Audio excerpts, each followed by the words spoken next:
क्या आप जानते हैं कि बाणासुर का राज्य हिमाचल में स्थापित था? जी हाँ, वही बाणासुर जिसकी पुत्री उषा को श्री कृष्ण के पोते अनिरुद्ध से प्रेम हुआ था। जी हाँ, राजा बलि के 100 पुत्र थे। 100 पुत्र में से एक पराक्रमी पुत्र बाणासुर हुआ और उसकी पत्नी अनुपम्या थी, जो कि शोणितपुर के राजा हुआ करते थे। शोणितपुर अर्थात सराहन तथा कुछ क्षेत्र किन्नौर से। आसान शब्दों में कहें तो रामपुर बुशहर। अनिरुद्ध का विवाह उषा से हुआ और अनिरुद्ध कौन थे? जो कि श्री कृष्ण के पुत्र प्रद्युम्न, उनके भी पुत्र अनिरुद्ध हुए।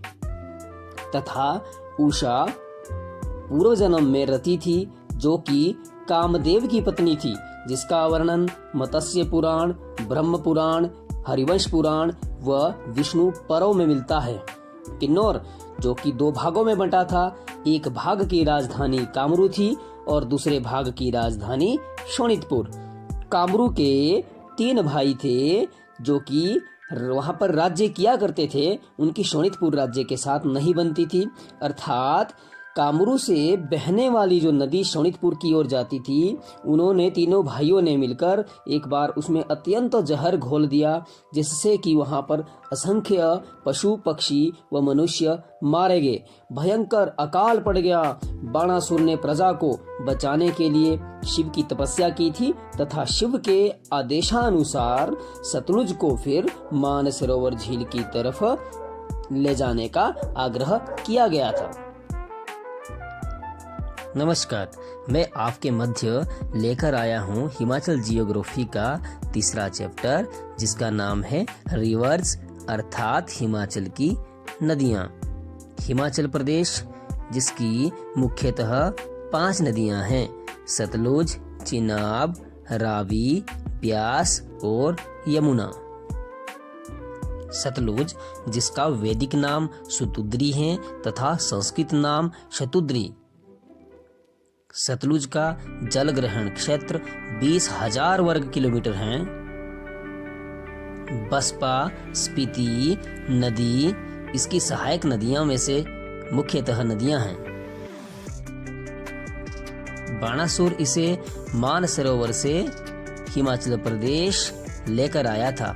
सतलुज, जिसकी लंबाई 1448 किलोमीटर है और जिसका हिमाचल प्रदेश में प्रवाह क्षेत्र 320 किलोमीटर है। नामगियां, कल्पा, रामपुर, तत्तापानी, बिलासपुर, जिसके किनारे बसे शहर हैं। सतलुज शिवकी दर्रे अर्थात किन्नौर से हिमाचल प्रदेश में प्रवेश करती है और भाखड़ा गांव से पंजाब में प्रवेश करती है। बसपा नदी कल्पा में सतलुज में मिलती है। सतलुज किन्नौर को छोड़ शिमला जिले में छोहरा में प्रवेश करती है।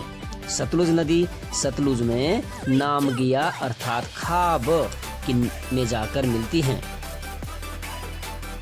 सतलुज नदी, जिसको ग्रीक में हुप्सिस कहा जाता है, इसमें बसपा नदी बसपा पहाड़ियों से निकलकर कड़छम अर्थात कल्पा के पास सतलुज में मिलती है। स्पीति नदी भी कुंजुम श्रृंखला से निकलती है। तेगपो और कब्जियां पहले स्पीति नदी में मिलती हैं, फिर स्पीति नदी भी सतलुज में नामगिया नामक नाम किन्नौर में जाकर मिलती हैं। हांसी और धनखड़ गोम्पा स्पीति नदी के किनारे स्थित हैं।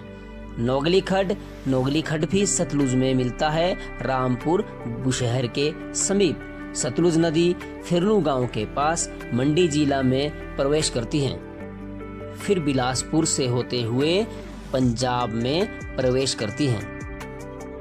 सतलुज नदी को क्रॉस करने के लिए बहुत से पुल बनाए गए हैं, जिनमें से एक है कंदरौर पुल, जो कि बिलासपुर में है। NH 88 पर सतलुज नदी के ऊपर स्थित यह पुल एशिया का सबसे ऊंचा पुल है। वहीं गंभर पुल, जो कि सतलुज नदी पर बिलासपुर जिले में स्थित है। वहीं तत्तापानी वाला पुल, जो सतलुज नदी पर शिमला करसोग सड़क पर स्थित है। सलापड़ पुल मंडी बिलासपुर सीमा पर सतलुज नदी पर स्थित है। सतलुज नदी पर लुहरी पुल शिमला कुल्लू की जो बाउंड्री पर हैं, और बांगतू पुल जो कि किन्नौर में स्थित हैं। पंडोह से सलापड़ तक 13.16 किलोमीटर एक टनल है, जहां से ब्यास का पानी सतलुज में मिलाया जाता है। आइए अब मानचित्र की सहायता से समझते हैं। हिमाचल की मुख्यतः 5 नदियां हैं। उसमें से एक नदी यमुना गंगा में जाकर प्रयागराज में मिलती है, जिसका नाम पहले इलाहाबाद हुआ करता था। और बाकी की 4 नदियां झेलम नदी से मिलने के बाद पांचों की 5 नदियां पाकिस्तान के मिथनकोट में जाकर मिलती हैं। सतलुज और ब्यास नदी पंजाब में जाकर हरी के बैराज में मिलती हैं, जहां पर भारत की सबसे बड़ी नहर इंदिरा गांधी नहर बनी है। झेलम चिनाब में मिलने के बाद रावी के साथ मुल्तान में मिलती हैं, और ये तीनों नदियां आगे जाकर पंचनद में सतलुज और ब्यास के साथ भी मिल जाती हैं। चलिए देखते हैं सतलुज नदी की ट्रिब्यूटरीज या सहायक नदियां। सतलुज नदी किन्नौर में एंटर करते ही शिवकी दर्रे से के पास स्पीति नदी इसमें आकर मिलती है। उसके बाद तिलेंग खड्ड, उसके बाद चासो खड्ड, उसके बाद नेसांग खड्ड, उसके बाद केरंग खड्ड, उसके बाद टिडोंग खड्ड, केशांग खड्ड, हांगी खड्ड और बसपा नदी इसमें मिलती है। इसकी कुछ और सहायक नदियां चोलिंग खड्ड, दुलिंग खड्ड, सोरंग खड्ड, कुर्बन खड्ड और नोगली खड्ड। नोगली खड्ड मतलब रामपुर के पास, बहना खड्ड, सैन खड्ड, सैंज खड्ड और मंडी के पास, जहां से सलापड़ से ब्यास का पानी इसमें मिलाया गया है। उसके बाद अली खड्ड, फिर गंभर खड्ड, सिर खड्ड और अंततः गोविंद सागर झील के पास से पंजाब में प्रवेश करती हैं। Please do like, subscribe and share. और नेक्स्ट वीडियो में हम देखेंगे इसके अलावा जो हमारी हिमाचल की अन्य नदियां और उसकी सहायक नदियों के विषय में। धन्यवाद।